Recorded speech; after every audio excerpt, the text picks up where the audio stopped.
राजवीर की बात सुनते ही हयात बिल्कुल चुप हो गई। यूं समझ ही नहीं आ रहा था कि क्या रिएक्ट करे। सुबह का पूरा सीन एक बार फिर उसकी आंखों के सामने घूम गया। कबीर का उसे नींद में इतनी टाइटली हग करके सोना, उसका छूटने की कोशिश करना और फिर इशिता का रूम में आ जाना। सब कुछ याद आते ही उसके गाल धीरे धीरे लाल होने लगे। उसने धीरे से अपनी नजर उठाकर इशिता की तरफ देखा। इशिता उसी को देख रही थी। उनके होठों पर हल्की सी मुस्कान थी, जैसे उन्हें सुबह का वो पूरा सीन याद आ गया हो। इशिता की नजर पड़ते ही हयात ने शर्म से तुरंत अपनी नजर झुका ली। वो चुपचाप प्लेट की तरफ देखते हुए खाना खाने लगी, लेकिन उसका ध्यान खाने पर बिल्कुल नहीं था। उसके हाथ भी हल्की सी घबराहट से धीरे चल रहे थे। इधर कबीर और राजवीर बिल्कुल शांत थे। दोनों जैसे कुछ हुआ ही ना हो, आराम से डिनर कर रहे थे। पूरे डाइनिंग टेबल पर अगर कोई सबसे ज्यादा परेशान था तो वो सिर्फ हयात थी। डिनर खत्म होते ही राजवीर ने नैपकिन टेबल पर रख दी। फिर उन्होंने सीधे हयात की तरफ देखते हुए कहा, कल अपना सारा सामान कबीर के रूम में शिफ्ट कर लेना। एक पाल रुककर वो दोनों को देखने लगे। और एक बात, आज से और इसी वक्त से तुम दोनों एक हाई रूम में रहोगे। उनकी आवाज में फैसला था, ना कोई गुस्सा, ना कोई बहस की गुंजाइश। इतना कहकर राजवीर उठ खड़े हुए। इशिता भी उनके साथ अपने रूम की तरफ चली गई। हॉल में कुछ पाल के लिए सिर्फ कबीर और हयात रह गए। हयात ने धीरे से अपनी प्लेट राखी। उसने एक बार कबीर की तरफ देखा, फिर बिना कुछ कहे अपने रूम की तरफ चल पड़ी। तभी पीछे से इशिता की प्यार भरी आवाज आई, हयात। हयात रुक कर पलटी। इशिता हल्की सी मुस्कुराई, तुम्हारा रूम फर्स्ट फ्लोर पर नहीं, सेकंड फ्लोर पर है। हयात एक पाल के लिए बिल्कुल चुप रह गई। उसने शर्म से बस जी, मॉम। कहाँ? उधर। कबीर सीढ़ियां चढ़ते चढ़ते एक पाल के लिए रुक गया। उसने मुड़कर हयात को देखा, बस एक छोटी सी नजर, फिर बिना कुछ कहे वापस मुड़ा और सीधा अपने रूम की तरफ चला गया। कबीर का रूम। रात का वक्त था। हयात नाइट सूट पहनकर अपना छोटा सा टेडी और एक पिलो हाथ में लिए धीरे धीरे रूम के बाहर आकर रुक गई। उसने एक गहरी सांस ली, फिर धीरे से दूर नॉक किया। Knock, knock. अंदर से कबीर की आवाज आई, कम इन। हयात ने धीरे से दूर खोला। कबीर रूम के अंदर खड़ा था। एक पाल के लिए उसकी नजर हयात पर पड़ी, फिर वो साइड में हट गया ताकि हयात अंदर आ सके। हयात चुपचाप रूम के अंदर आ गई। कबीर ने कुछ पाल उसकी तरफ देखा, फिर शांत आवाज में बोला, जब तक मॉम और डैड मुंबई में है तब तक तुम इसी रूम में रहोगी। उनके वापस आते ही तुम अपने रूम में शिफ्ट हो जाना। हयात ने बस हल्का सा सर हिला दिया। उसने कोई जवाब नहीं दिया। वो सीधा बेड की तरफ गई, अपना टेडी और पिल्लो बेड पर रखा, फिर कबीर की तरफ देखे बिना ही बोली, एसी का टेम्परेचर थोड़ा बढ़ा दीजिए, बहुत ठंड लग रही है। कबीर ने बिना कुछ कहे रिमोट उठाया और एसी का टेम्परेचर बढ़ा दिया। हयात ने बेडशीट अपने ऊपर अच्छे से ओढ़ ली। टेडी को अपनी बाहों में लेकर वो बेड के एक कोने में सिमट कर लेट गई। कबीर बेड की अपनी साइड पार जाकर रुक गया। उसने रूम की लाइट्स डिम करने के लिए स्विच की तरफ हाथ बढ़ाया ही था, तभी हयात की घबराई हुई आवाज आई, कबीर। कबीर ने मुड़कर उसकी तरफ देखा। हयात बेडशीट को जोर से पकड़े हुए बैठी थी। उसकी आंखों में हल्की सी घबराहट साफ दिख रही थी। वो धीरे से बोली, रूम की लाइट बैंड मैट कीजिए, मुझे अंधेरे से डर लगता है। उसकी आवाज में वही पुराना खौफ था। अंधेरा होते ही लाइब्रेरी का वो कमरा, अननोन नोट्स और समीर की यादें उसके दिमाग में ताजा हो जाती थी। कबीर कुछ पाल तक उससे देखता रहा, फिर शांत आवाज में पूछा, मेडिसिन ले ली तुमने? हयात ने धीरे से हाँ में सर हिला दिया। हाँ। फिर उसने एक बार फिर वही बात कही, प्लीज लाइट ऑफ मैट कीजिए। कबीर ने बिना कोई और सवाल किए स्विच से हाथ वापस खींच लिया। ठीक है, लाइट ऑन हाई रहेगी। ये सुनकर हयात के चेहरे पर हल्की सी तसल्ली दिखने लगी। उसने टेडी को और जोर से अपनी बाहों में भर लिया और बेडशीट ओढ़कर चुपचाप लेट गई। कबीर ने एक नजर उस पर डाली, फिर खुद भी बेड के दूसरे कोने पर लेट गया। रूम में लाइट जल रही थी और पहली बार उस रोशनी ने हयात के डर को थोड़ा सा कम कर दिया। रात धीरे धीरे गहरी होती गई। रूम की लाइट अब भी जल रही थी। हयात टेडी को अपनी बाहों में लिए सो चुकी थी। कबीर भी काफी दिनों बाद चैन की नींद सो रहा था। पिछले कुछ हफ्तों से उसकी नींद पूरी नहीं हो पा रही थी। कभी हयात की सेफ्टी की फिक्र, कभी आज प्रोफेसर का पागलपन और कभी अपने ही ख्यालों ने उसे सोने नहीं दिया था। लेकिन आज पता नहीं क्यों उसका बेचैन दिमाग पहली बार शांत था। नींद की गहराई में जाते ही कबीर ने अनजाने में करवट बदली। उसका हाथ धीरे से हयात के गर्द आ गया और बिना होश के ही उसने उसे अपनी तरफ खींच लिया। हयात ने नींद में हल्का सा हिलकर अपनी पोजीशन ठीक की। कबीर का चेहरा उसकी गर्दन के पास टिक गया, जैसे उसका अवचेतन मन उसी सुकून को ढूंढ रहा हो जो उसे बहुत वक्त बाद मिला था। हयात को नींद में बस इतना एहसास हुआ कि कबीर की पकड़ थोड़ी और मजबूत हो गई है। उसने आंखें नहीं खोली, ना ही उससे कोई घबराहट हुई। दोनों वैसे ही गहरी नींद में डूब गए। नेक्स्ट मॉर्निंग सुबह के करीब 8 बजे हयात की आंखें धीरे से खुल गई।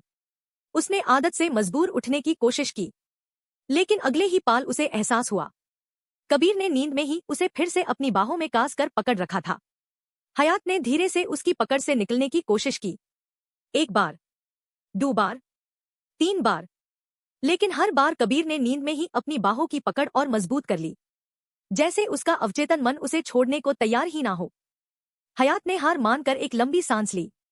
उसकी नजर साइड टेबल पर रखे पानी के ग्लास पार गई। यूं सच में प्यास लगी थी, लेकिन ग्लास बस कुछ हाई डोर था और कबीर की पकड़ से बाहर निकलना उस वक्त उससे नामुमकिन लग रहा था। एक पाल के लिए उसके दिमाग में ख्याल आया कि कबीर को जगा दे, लेकिन अगले ही पाल उसे कबीर का कल वाला गुस्सा याद आ गया। उसने तुरंत वो ख्याल अपने दिमाग से निकाल दिया। नहीं, उसने धीरे से खुद से कहा, इन्हें उठाना ठीक नहीं होगा। वो चुपचाप वैसे ही लेती रही।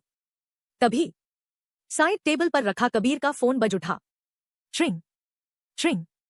कबीर ने नींद में ही बिना आंखें खोले फोन को नजरअंदाज कर दिया। फोन चुप हो गया। कुछ ही पाल बाद फिर से रिंग बजने लगी। इस बार भी कबीर ने कोई रिएक्शन नहीं दिया। तीसरी बार फोन लगातार बजने लगा। हयात के चेहरे पर हल्की सी उम्मीद की चमक आ गई। शायद अब तो हो जाएंगे, उसने मन ही मन सोचा। लगातार बजती रिंगटोन ने आखिरकार कबीर की गहरी नींद तोड़ दी। उसने भारी पलकें खोलने की कोशिश की, लेकिन उसका हाथ अब भी अनजाने में हयात को वैसे ही पकड़े हुआ था। कबीर की नींद पूरी तरह टूटी भी नहीं थी। उसने हयात को छोड़ा भी नहीं, बस अपना दूसरा हाथ साइड टेबल की तरफ बढ़ाया, फोन उठाया और बिना आंखें खोले हाई कॉल रिसीव करके फोन कण से लगा लिया। उसकी आवाज अभी भी नींद से भारी थी, लेकिन गुस्सा साफ महसूस हो रहा था। दिमाग खराब हो गया है क्या? एक बार कॉल नहीं उठाया तो समझ नहीं आता कि बिजी हूं? बार बार कॉल करके परेशान क्यों कर रहे हो? कबीर की दान सुनकर हयात ने चुपचाप उसकी तरफ देखा। उसके मन में बस एक ही ख्याल आया, इनका सब फोन का मन कर रहा है, खुद मुझे छोड़ ही नहीं रहे और गुस्सा किसी और पर निकाल रहे हैं। लेकिन उसने ये बात सिर्फ अपने मन में ही राखी। कबीर की कल वाली सख्त नाराजगी अभी भी उसके दिमाग में ताजा थी, इसलिए वो चुपचाप वैसे ही लेती रही। कबीर की बाहों में फांसी हुई। कबीर ने कॉल कट की, फोन वापस साइड टेबल पर रख दिया और बिना आंखें खोले ही दोबारा सोने की कोशिश करने लगा। उसकी बाहों की पकड़ अब भी हयात पर वैसी ही बनी हुई थी। हयात ने धीरे से उसकी तरफ देखा, फिर बहुत ही हल्की आवाज में बोली, कबीर। कबीर ने आधी नींद में बस इतना कहा, हम। हयात कुछ पाल हिचकिचाई, फिर धीरे से बोली, मुझे वॉशरूम जाना है। कबीर ने आंखें खोले बिना ही जवाब दिया, तू जाओ, तुम्हें किसने रोका है? हयात ने एक गहरी सांस ली। उसने कबीर की बाहों की तरफ देखा, फिर धीरे से बोली, आप छोड़ेंगे तभी तू जा पाऊंगी। कबीर का दिमाग अभी भी पूरी तरह नींद में था। उसने हयात की बात सुनी, लेकिन समझने में यूज 2-3 सेकंड लग गए। उसकी भारी पलकें धीरे धीरे खुलने लगी और तब उसकी नजर अपनी ही बाहों पर पड़ी। सबसे पहले उसकी नजर हयात की गर्दन पर पड़ी, फिर उसकी नजर नीचे गई और अगले ही पाल उसने देखा कि उसकी बाहों ने हयात को अब तक मजबूती से पकड़ रखा था। एक पाल के लिए वो बिल्कुल चुप रह गया। अब उसे समझ आया, हयात बार बार प्लीज छोड़िए क्यों कह रही थी। कबीर तुरंत उससे छोड़कर झटके से सीधा बैठ गया। जैसे ही उसकी पकड़ ढीली हुई, हयात एक पाल भी रुके बिना बेड से उतरी और लगभग भागते हुए वॉशरूम की तरफ चली गई। ढक। वॉशरूम का दरवाजा बंद होते हाई रूम में खामोशी छा गई। कबीर बेड पर बैठा कुछ देर तक वहीं देखता रहा। उसके दिमाग में एक ही सवाल घूम रहा था, मुझे हो क्या रहा है? कल भी वो सुबह 10:30 बजे तक सोता रहा और आज भी वही हाल था। सबसे अजीब बात, इतनी गहरी और सुकून भरी नींद उसे पिछले काफी वक्त से कभी नहीं आई थी। ना बीच में आंख खुली, ना कोई बुरा सपना आया, ना ही दिमाग किसी टेंशन में उलझा। जैसे नींद टूटने का उसका दिल ही नहीं कर रहा था। कबीर ने अपने चेहरे पर हाथ फट। यूज खुद ही समझ नहीं आ रहा था कि उसके साथ आखिर हो क्या रहा है। कबीर कुछ पाल खामोश खड़ा रहा, फिर सीधी आवाज में बोला, जब तक मॉम और डैड मुंबई में है तब तक तुम मेरे रूम में रहोगी। जैसे ही वो वापस चले जाएंगे तुम अपने रूम में शिफ्ट हो जाना। हयात ने हैरानी से उसकी तरफ देखा, फिर धीरे से बोली, लेकिन कल रात डैड ने हाई टू कहा था। अगर डिवोर्स नहीं लेना तो अलग अलग रूम्स में रहने का क्या मतलब है? फिर हम दोबारा अलग रूम्स में कैसे रह सकते हैं? हयात की बात पूरी भी नहीं हुई थी कि डिवोर्स शब्द कबीर के कानून में पड़ा। वो तुरंत उसकी तरफ पैल था। उसके चेहरे की सारी नरमी एक पाल में गायब हो गई। वो धीरे धीरे हयात की तरफ बढ़ा। उसकी आवाज बिल्कुल ठंडी लेकिन दारा डीन वाली थी। मैं तुम्हें डिवोर्स नहीं दूंगा। कबीर एक कदम और आगे बढ़ा। चाहे तुम चाहो तब भी तुम्हें मुझसे डिवोर्स नहीं मिलेगा। उसकी नजर सीधा हयात की आंखों में थी। और आज के बाद मेरे सामने डिवोर्स का नाम भी मत लेना। अगर दोबारा ये लफ्ज सुना। वो एक पाल के लिए रुका, फिर धीरे से बोला, तू मुझसे बुरा कोई नहीं होगा। हयात एक पाल के लिए बिल्कुल चुप रह गई। यू स्टैप समझ आया। कबीर ने उसकी बात पूरी सुनी ही नहीं थी। उसने सिर्फ डिवोर्स शब्द सुना था और उसी पर रिएक्ट कर दिया। हयात ने कबीर की आंखों में देखते हुए धीरे से कहा, अगर आप हमेशा मेरे साथ इसी तरह पेश आते रहेंगे तो एक ना एक दिन हम वैसे भी अलग हो जाएंगे। हम कभी सच में साथ नहीं रह पाएंगे। हयात की बात सुनते ही कबीर का चेहरा और सख्त हो गया। वो एक कदम और उसके करीब आया। उसकी आवाज पहले से भी ज्यादा ठंडी थी। किस तरह पेश आता हूं मैं? उसने बिना नजर हटाए पूछा। क्या मैं तुम्हारी केयर नहीं करता? क्या मैं तुम्हें अपनी वाइफ की रिस्पेक्ट नहीं देता? क्या तुम्हारी सिक्योरिटी का ध्यान नहीं रखता? क्या तुम्हें किसी चीज की कमी होने दी मैंने? हर सवाल के साथ कबीर की आवाज और गहरी होती जा रही थी। फिर कुछ पाल रुककर उसने सीधा पूछा, बताओ आखिर कमी किस बात की है? कबीर की आंखें अब भी हयात पर टिकी हुई थी। और तुम इतनी आसानी से अलग होने की बात कर रही हो? रूम में एक गहरी खामोशी छा गई। हयात समझ गई, कबीर सिर्फ उसके लफ्ज नहीं सुन रहा था, वो उन लफ्जों के पीछे छुपे मतलब से लड़ रहा था। हयात ने कबीर की आंखों में सीधा देखा। उसकी आवाज हल्की जरूर थी लेकिन उसमें डर से ज्यादा दर्द था। आप मेरी केयर नहीं करते कबीर। गोपी काका मेरी केयर करते हैं। आप मुझे रिस्पेक्ट नहीं देते। आपके घर के लोग मुझे रिस्पेक्ट देते हैं। कबीर चुपचाप उसकी बात सुनता रहा। हयात की आंखों में आंसू भरने लगे लेकिन इस बार उसने अपनी बात नहीं रोकी। आप मेरी सेफ्टी का ख्याल भी नहीं रखते। आपके बॉडीगार्ड्स मेरा ख्याल रखते हैं। उसने एक गहरी सांस ली, फिर धीरे से पूछा, कभी मुझसे पूछा आपने, हयात तुमने खाना खाया? आज तुम्हारा दिन कैसा था? तुम ठीक हो? तुम क्या सोच रही हो? हर सवाल के साथ उसकी आवाज और भारती चली गई। आपके लिए बस एक ही बात जरूरी है। मैं कबीर ओबेरॉय की वाइफ हूं। बस मेरा नाम आपसे जुदा हुआ है, इसलिए मेरी जिंदगी पर भी सिर्फ आपका हक होना चाहिए। मैं किससे बात करूं? कहाँ जाऊं? कब घर से बाहर निकालूं? सब आप ताई करते हैं। उसने अपनी भीगी आंखें कबीर पर टिकाई। ये शादी से ज्यादा एक कैद जैसी लगती है। उसकी आवाज टूट गई। मुझे आजादी चाहिए कबीर। वो आजादी जो मुझे आपके साथ रहकर कभी महसूस ही नहीं हुई। ये कहकर हयात चुप हो गई। रूम में इतनी गहरी खामोशी छा गई कि दोनों की सांसों की आवाज तक साफ सुनाई दे रही थी। हयात की बात खत्म होते ही कबीर बिना कुछ कहे उसकी तरफ बढ़ने लगा। एक कदम, फिर एक और कदम।